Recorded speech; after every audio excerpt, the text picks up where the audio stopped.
gelato. I'm just saying, happy birthday. I love you so much and wishing you all the best. Sorry, wala akong surprise ngayon. I mean, hindi ako nagpadala ng flowers or something. Kasi sabi mo, we need na magtipid.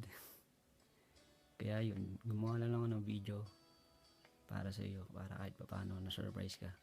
Sana. Anyway, thank you to God that I have you. And ingatan mo yung sarili mo. Tsaka yung mga bata. And I love you so much. Mahal na mahal kita. Happy birthday.